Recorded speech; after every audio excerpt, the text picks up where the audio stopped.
Welcome to the Rising Entrepreneurs Podcast, where we feature top founders and entrepreneurs and their journey. Now, let's get started with the show. Dr. Jeremy Weiss here, founder of InspiredInsider.com, where I talk with inspirational entrepreneurs and leaders. Today is no different. I have Tyler Lane of Session Interactive. And Tyler, before I formally introduce you, I always like to point out other episodes of the podcast people should check out. Since this is part of the Top Agency series, I have some cool agency ones. Todd Taskey. Todd Taskey helps pair agencies with private equity. Okay. He has a Second Bite podcast because he finds that sometimes when people sell to private equity and then private equity sells again, they make more sometimes on the second bite than they do on the first. And so we talked about the M&A space, the agency space, valuation space. Great episode, great podcast. He's become a good friend as well. Jason Swank, we have to mention Jason Swank. I mean, Tyler and I dominated people in bags. We're very competitive. And we met through Jason Swank and his group. He's got two episodes. One of them is like how he built his agency up to 8 figures and sold it. And it was a really interesting episode. Again, just like some of the growth things that he did and some of his recommendations, which was great. There was another one, Tyler, Kevin Hurrigan. He's had an agency since 1995. So it was really interesting to hear the landscape of the internet and agency and everything in between with the .com bust and how that affected him. And so he's a good guy and just really experienced. That was a great episode. So check more out on InspiredInsider.com. This episode is brought to you by Rise25. At Rise25, we help businesses give to and connect to your dream relationships and partnerships.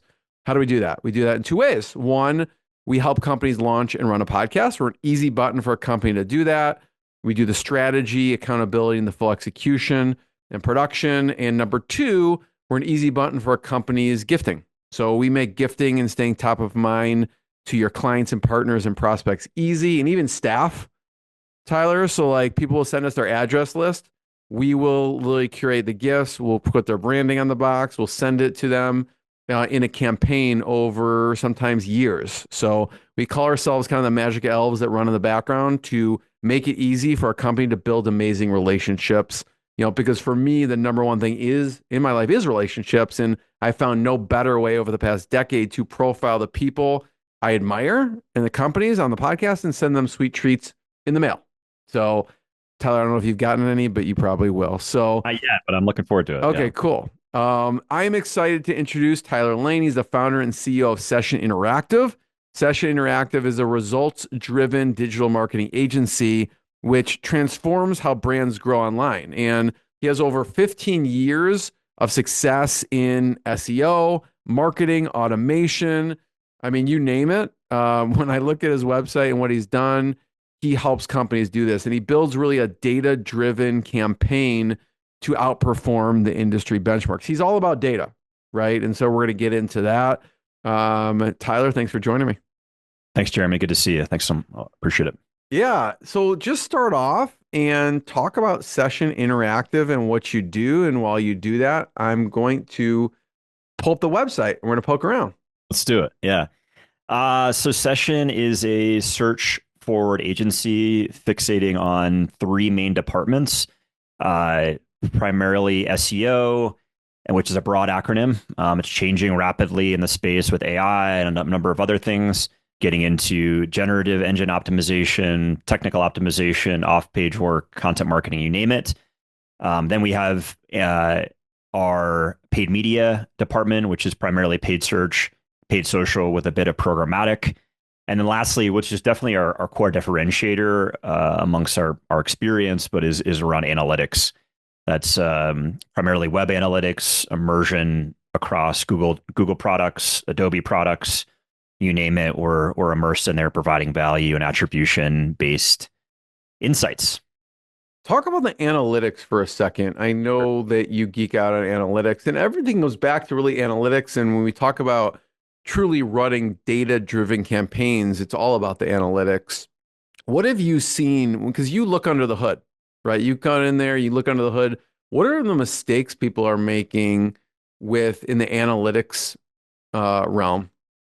Yeah, that's a great question. I think, I'll just start off first is we recognize that as just a massive differentiator in the space where there's a lot of paid media agencies and SEO, but their competency around analytics was pretty limited, and it wasn't really coming full circle at all. So, to really answer your question around some of the mistakes that we see, clients, every single instance of analytics, Google Analytics or Adobe that we've encountered has massive gaps, massive discrepancies, has issues in terms of cleanliness, attribution problems, you name it. I think there's probably maybe a handful that have been in like a really good place, but still has opportunities. And, it really is around trust. It starts with the conversion values to make sure people are understanding and attributing success to their campaigns correctly. And oftentimes some of those elements are maybe configured correctly, but they're really not understanding the full funnel as people walk through and digest content and go through specific items within the website. So making sure events are configured correctly so you can kind of understand people's user behavior and make strategic business decisions around how you allocate money across channels. And we want to simplify it for our clients. I think that there's a big intimidation gap too. People are not in the platforms as much. So we really want to utilize data lakes and back up things and then pipe everything into custom data visualization platforms so they don't have to go into analytics necessarily. They can see what they need to make the decisions that they need to within a real-time dashboard. You can customize the dashboard for them so they can just see it. Yeah. Mm-hmm. Well, maybe we'll talk about an example. And I was looking at your website and I found Canvas Credit Union and multiplies conversion traffic 5 times. Can you walk us through what happened there? Because I'm sure everyone's like, I want to multiply my conversion traffic. Sure. Yeah. The credit union space has just it's been thrilling, to be honest. I'll say this. I said this on a podcast a number of months ago about just the passion that these individuals have. It's unmatched in terms of their particular category. Why do you think? Because it's more community based, or yeah, it's community based. It's really you're impacting people at these pivotal decisions in their lives, right? Around buying their first vehicle or buying their first home or buying their second home or vacation properties, you name it, and they're trying to really establish great relationships. They're trying to, of course, give them the best rates that they can possible and make sure they have this fluid, transparent integration with their financial institution, and which is awesome. And you can the passion with these individuals is really really impressive to see. So when we first got in with Canvas, it was evident that they had no real core SEO strategy. They had no real. What were they coming to you with? Like, what was the issue? Were they saying, I just want more clients or customers? Yeah. Or what? They had recognized that they needed SEO help. They realized they didn't have a comprehensive strategy. They realized they didn't really have a pulse on their organic search program. And organic search with these brands it should be dominant, right? It should be a really top channel. And it was, but they weren't fully optimizing it, no pun intended there, but they really weren't harnessing the true power of a content strategy, of a technical infrastructure that adheres to users first. So those are things that we started off with an audit, then really a sound strategy from there and a comprehensive roadmap. They've been a long-standing client of ours, and it's been an awesome fruitful relationship. What kind of, so you use like SEO? Is there anything else you do with them? We do, yeah. So they're a multi-service client. They initially started with SEO, fixating on local SEO, so building those local platforms and making sure individuals in the local designated marketing area can find a location, right? And then we help supplement organic growth with paid media and primarily paid search, which has performed incredibly well for their local designated marketing area, which is all of Colorado. They're about 30 plus locations now, and really need to differentiate themselves and make sure that they're the go-to brand when people are looking for a financial institution. When you go into a company like that, or any company, what's when you say technical infrastructure, I imagine there's a lot of stuff maybe they're not doing on the page. What's the one example of like a low-hanging fruit opportunity that people should maybe go check because maybe they're not doing it and it's so obvious to you, but not to others? Yeah, I think, it's kind of it's a good question. It's a loaded question too, because I think we we want to ensure there's a custom strategy. I think oftentimes SEOs will go into a website and judge things very quickly to state like, oh, XYZ needs to be fixed. And you don't understand the history. You don't understand why that hasn't been fixed. Maybe it was an oversight, or maybe has been planned as a release, but there's been some limitations. So it takes it takes a thoughtful response to tread lightly. There's people that have been building website infrastructure or a custom CMS, certain things like that. So you need to, you tread lightly there. I will say, certain things around usability, speed to a certain extent, making sure that, those core aspects are tenants within your strategy.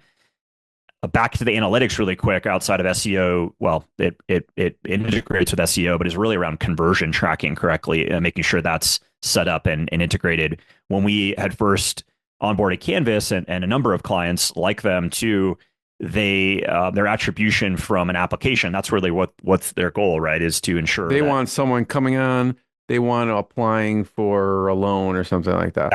Yep. Yeah. And they want to then nurture those individuals, get them in to establish a rapport. And the attribution was not set up at the channel level. So they were getting click data. Like someone clicked on this button, right? They weren't getting full funnel. Okay. They converted on this particular application and they ultimately came through and became a customer, and it was attributed to XYZ channel or a group of those channels. So that's what we really helped do for them to make sure that was streamlined and reallocate marketing funds to more efficient channels and more efficient multi-channel activities. I'm curious, what's an example of something you changed based on what you saw with the analytics or something else? I mean, it could be with them or anyone, because I'm thinking, well, oh yeah, maybe through the analytics you saw this is in the wrong place. Like people are looking over here. I don't know. What are some of the things you had to change to help them optimize? Yeah, I love that. I think that that's applicable to pretty much every client we work with. I mentioned that word intimidation. Google Analytics has gone through a variety of changes. The most recent change or update is Google Analytics 4. And it's become, people are very frustrated in the community because it got away from the old instance, which is a lot more simplistic, a lot more user friendly. And so now with analytics, we are experiencing, again, people are becoming a lot more intimidated by going into the infrastructure. It's not as intuitive. So we're really wanting to educate clients in how to utilize the data more effectively. We want to ensure it's simplistic, and we want to help them analyze. And ultimately, it's questions that we ask them, like, what's going to be beneficial to your day to day in your particular job? These are individual questions, and how can we make it easier for you to make those decisions faster? And that's how we want to customize the instant. So we get away from some of that fluff is just, you can pull the same report a few different times or 3 different ways, excuse me, and it gets incredibly confusing. So one team member is doing the same thing perceivably as another, but they're pulling different things, so it gets immensely confusing. So a little bit of governance, a little bit of strategic planning, and making sure they're able to assess and analyze data correctly on the reports that make the most sense for them. So on the front end, it sounds like you may be mapping out the customer journey a little bit so that you know what's important to them. Yeah, customer journey is massive within our discovery process, and then how things evolve as their website evolves, as their ICP changes. So we need to be adaptable and make sure that we are adhering and customizing their instance as needed. I think that's the big thing with analytics, is that we have evolved significantly at Session from being just implementers to being more strategists, and on the analytics side, being more strategists and providing insights and analysis that can empower channels that we don't necessarily manage. It's just ultimately how can we provide better, unique value to the client. I'm curious, you mentioned AI. I mean, that's such a hot topic, obviously. And no one knows, but I'm curious, like, how do you see AI changing SEO? Sure. Yeah, that's a big one. Shout out to Will Reynolds, Jeff Haas at Seer Interactive. These are individuals that we really look up to. Seer Interactive is really changing the game and being a really a steward for how AI is changing certain things. A lot of people are mentioning the acronym generative engine optimization, and ultimately things are Like changing. GEO? Is that what EO. is Yeah, that that's what a it good is? acronym, Okay. right? You think that's gonna catch on? I have not heard that. I kind of Like hope not, Geo, to be honest. generative. I want to get Yeah. back to another. Maybe we should create one on this call that's like coined by Tyler. I thought, Like yeah, whatever that is. I don't know another what we're gonna have to think confusing about that. acronym. Yeah. Eli Schwartz, I think his last name is. He wrote a book called Product Led SEO. Mm. He had a great post the other day at LinkedIn that I definitely agreed to. It's like GEO, SEO, whatever acronym you want to pick. It's ultimately it's we're catering to the audience, we're catering to the user. So call it whatever you want. The foundational elements aren't necessarily changing. We're just trying to benefit the audience in a new platform. And how do we structure that accordingly? It's always been the user. That's not going to change. I mean, may change until we're marketing to chatbots or marketing to AI bots eventually, but really is for now is really fixating as much as possible on the user, and that's really just been our focus always. Things change, algorithms are introduced, and people are sweating the nuance around that, but ultimately we're trying to stay true to what the user wants, and that really becomes outside of just the tactics with SEO. It's like, how do we immerse ourselves deeper in these client relationships to provide insights on the analytics level, insights on search. Reddit is making a push. Obviously, LLMs from DeepSeek to ChatGPT to Grok to Cloud. There's so many now, and it's becoming like there's It's definitely data. changing every week It is. sometimes. It's impossible to keep up, but you need to get in the game. I love how you think about that because it comes from a fundamental strategy piece, right? Because the tactics will change and it goes into what won't change. And that I've heard, you know, um, Jeff Bezos talk about that, and that's kind of some of the things he was thinking about with Amazon is like, what won't change? People will never go, I want to pay more for this. They'll want it less expensive and they'll never say, I hope it takes longer to get to me. Yeah, Right. yeah, They want it faster or as fast as possible. So I love that thought process when it comes to SEO or any business for that matter. yeah. It's leading with intentionality. It's leading with just value.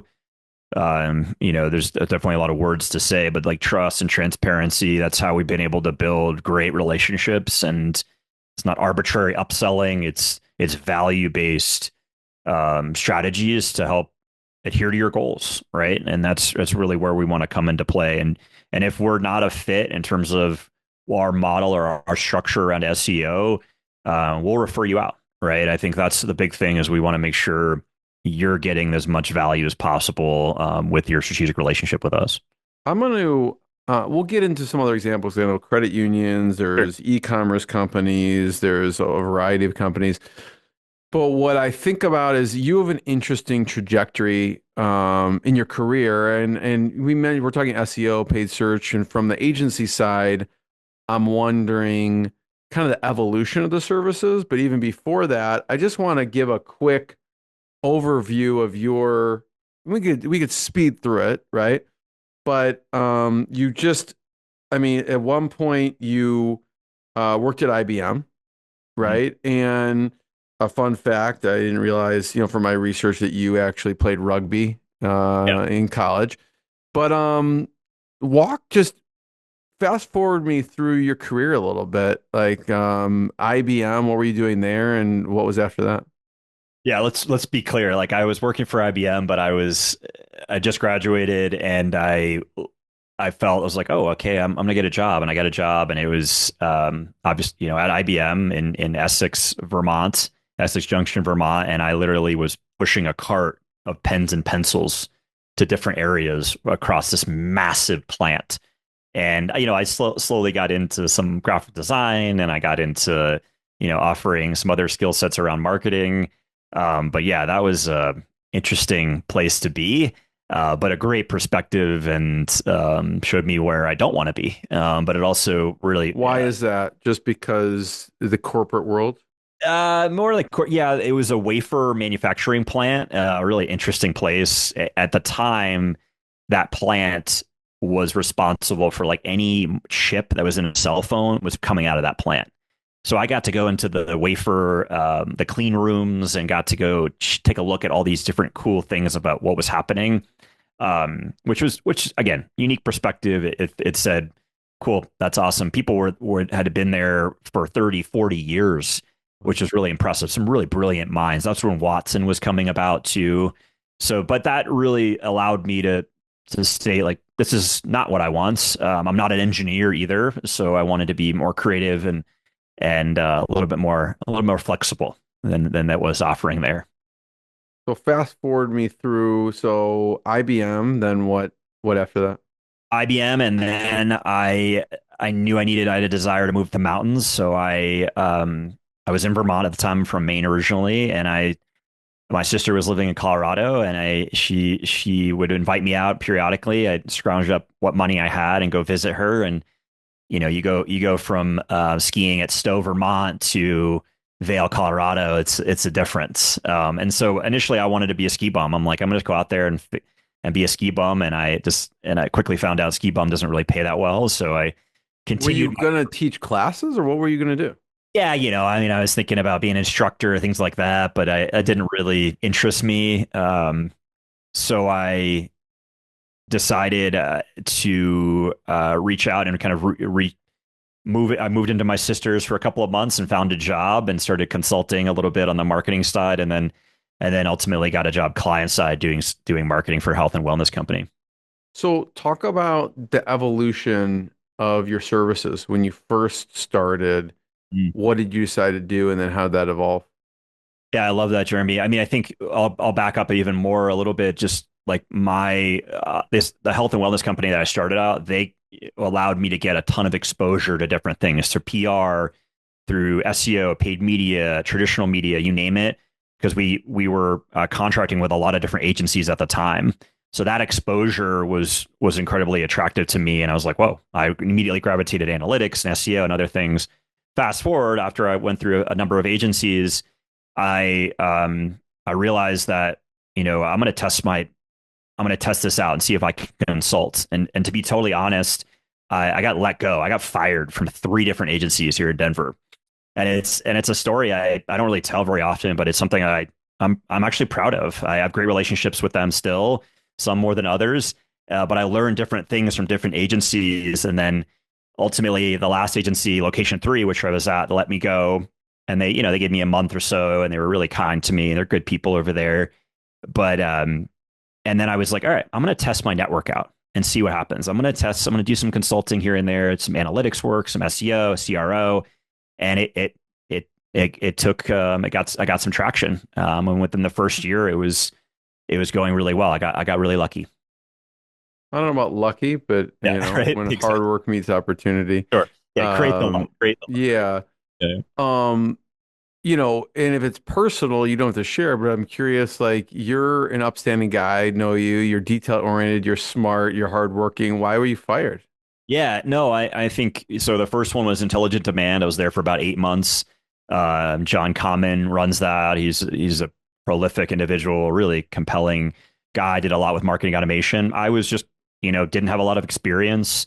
I was trying to cut my teeth in certain things around SEO, and they didn't have any SEO specific clients, right? So we were actively selling them when I got on board. So the need for my services really dried up. So that was a short stint there. The second one was Burns Marketing, and I helped create their digital department, and I really enjoyed building that CRO, analytics, SEO offerings, and we were building clients as well. And they took a pivot, right? They wanted to revert back to more traditional avenues around marketing, and essentially eliminated my position. And then lastly was Location 3, account director there, and I really was fixated more on the strategy side versus what they needed, which is really more project management. And I think everyone on my team and people that interact with me and my skill sets are definitely not around project management. So yeah. Well, thanks for sharing that. I mean, it's like finding the right fit of someone, what they like to do, the skill set, and what the company needs, and then that path is key. I want to talk about culture, and we were talking before we hit record about teams and staff, and how do you keep, especially staff, as I mean, people who have been on your team for a long time, how do you keep them engaged and excited over the work? Yeah. This is a great topic. And I think, as entrepreneurs and starting businesses from scratch, we've all made mistakes across the board. And I, you know, and then it also brings up the timely topic. I was just at a local agency meetup here, or conference rather, Agency Con here in Denver. Kent Lewis spoke there. Natalie Henley, who runs Volume 9. Those are two individuals that were talking a lot about retention and culture and what that means. And Natalie had some really good points around, culture is not the happy hour or the pizza party that you're having, right? It's about making sure that you are establishing clear goals, and you have open communication, and you're really incentivize and incorporate collaboration with people. And I think, we're evolving, and we've definitely made some mistakes, and we want to make sure that we're ensuring that people that come on board at session have their own personal goals. And then we also, of course, have their goals in their job description. And we want to make sure they're actively growing at session. And I'll say this to my team, and I'll say this to anyone that we potentially interview, is that we want to make sure you adhere to those goals and you're actively growing. And the second you're not growing, let's figure out why. And if it's outside of session, you there's a title that you want, and we don't offer that at session. How can we get you there at a different company? And that's just the rapport that we take with our employees, and the same thing the same stance we take with our clients too. If it's not with us, let's make sure you're successful with another agency. Yeah. Shout out to Kent Lewis. Yeah, he's a great speaker. And I think a couple people gave me this advice. Jason Swank did too, about doing a quarterly meeting with all of the staff. And I may not do it with each of the staff, but it's reported back to us on what do you want to keep doing, stop doing, and or do more of, and so the start doing is an interesting one, where we found that we didn't know, oh, I want to do more video editing or whatever. Oh, we didn't even know you wanted to do that. So it was like about keeping people engaged and like, hey, let's throw them a project so they can do something they want to like really start doing and they're passionate about, even though maybe they're doing something totally different. So obviously if they have the acumen to do that, but sometimes we just find skills that we didn't realize they even had, because that's not why we hired them. Yeah. And I think the traditional is like, oh, we'll do an annual review, and that's not beneficial to anyone. And it's like twice a year, and it's more, Ken and Natalie are really advocates of more quarterly, those stay interviews, or how often are you having those? So we're actively revamping a lot of that here, but I love to hear that you're doing that at Rise. Talk about, we talked about the credit union, but I'm always curious, and it kind of shows that these the strategy and everything kind of goes across different genres and channels here, but Skull Candy. Yeah, Skull Candy. I should be wearing their headphones right now, but what a cool brand, fun one. That resonated with me personally because I'm a snowboarder, and I would wear their headphones in college, and I love the brand. Travis Rice was a part of that. He was a pro snowboarder. Tony Hawk is still a part of it. It's really cool what they're doing, and the products. It changed a lot. It's evolved a lot. It's some really, really cool stuff. So we got an opportunity to run their SEO, and still do, and really being able to showcase and flex our skill set around e-commerce, which is a target vertical of ours, and helping them launch new products, helping them revolutionize, helping them just establish better credibility with their collaborations. They do a ton of collabs with influencers and athletes and things like that. So there's so much opportunity there, and they're such a fun brand to work with, and incredibly passionate people about the outdoor industry. So it's all a lot of success there. We're actually putting together a formalized case study for them now, and a lot of big plans with them moving forward. Um, First of all, Tyler, it's always great chatting with you. I have one last question. Before I ask it, I want to point people to check out sessioninteractive.com to learn more.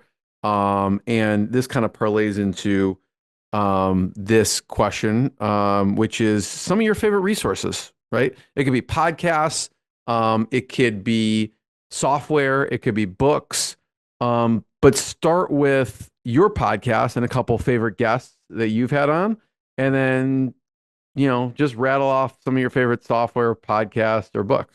Yeah, I appreciate that, Jeremy. And again, you've been an inspiration to me in a lot of ways, not just on the podcast front, but on a lot of other things, just with your knack for being inquisitive and really developing relationships. So I really appreciate that. So our podcast is being launched here soon. It's called Built to Convert, and we've had a number of guests already. We've had some very exciting conversations, some really cool people from exciting industries that were really, really pumped to share.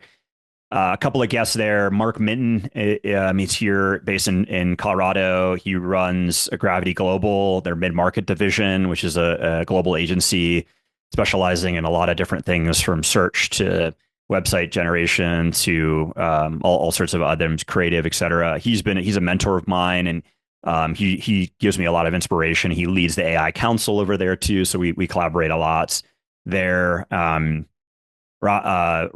Levander, he runs Red Naval Consulting. They do some pretty cool stuff on analytics and CRO.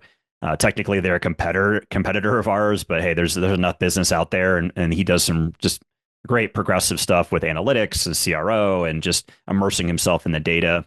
As far as some tools that I'm really excited about right now, we are bullish on AI, but we're really important that there's an essential component around making sure a human's involved. Using tools like Super Whisper are really cool. We love that. I'll be honest, I'm not really typing as much these days. I'm using Super Whisper to dictate. I've never heard of that one. Yeah, it integrates with pretty much everything, and it customizes everything. It links to OpenAI and other AI tools, and then you're essentially just speaking to it, and it customizes email responses and things for whatever you need in terms of long form content. It's really helpful. We're also, we're using a variety of AI tools that we really gravitate towards, and creating custom GPTs for clients and building those out. So those have been really exciting and fun to work with. And then we're also really excited about the Google Sheets integration with GPTs. That's not new, but we're really taking that a lot further with make.com and creating automations, which has been game changer for a lot of ways. Again, not to replace anyone, to essentially make them more efficient at what they do on a daily basis. What about podcasts? Any podcasts or audiobooks or books? Yeah, so I love we're Audible. I'm constantly on there looking for business books, and then how-to guides and things like that. One of the brands that I follow closely is Spark Toro, Rand Fishkin. I think you've interviewed Rand. Yeah, he's been on the podcast. Yeah. Yeah, and Amanda over there are amazing people, and just like subscribing to what they're doing. Cyrus Shepard is on the SEO community. He's always influential in terms of his perspective. There's probably another 10 plus people that I really love and follow and really respect their outlooks. Will Reynolds, absolutely. Again, I already mentioned him at Sierra Interactive. His just intentionality, his value, the culture he's been able to establish, and his just overall mindset and vibe is awesome. So yeah, I have a couple Audible credits. Any recommendations that are your favorites? Put me on the spot. Yeah, 2 books right away. I think you probably Dan Martell's book, Buy Back Your Time, is an essential read for any entrepreneur. The other one is Die with Zero by Bill Perkins. One of the best books I've read in the last couple of years.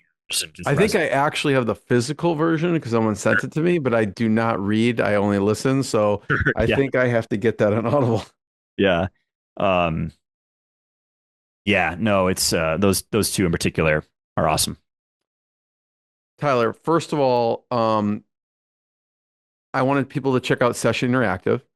I typically don't do this on camera, okay, but I have let's say a special self-proclaimed talent, Oh, okay, and self-proclaimed that I could spot celebrity lookalikes. Sometimes it just jumps out at me, okay, and when I tell people to check out Tyler, what he's doing.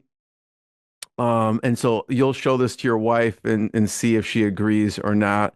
But typically I just do this off camera, but I just figured it'd be fun. yeah. I think Tyler has a doppelganger. It may be, I don't know, like 85%. Okay. So whoever's listening could tell me I'm totally off or I'm not, okay, with this. But this is my Yeah. doppelganger for Tyler. Okay. Good, Colin.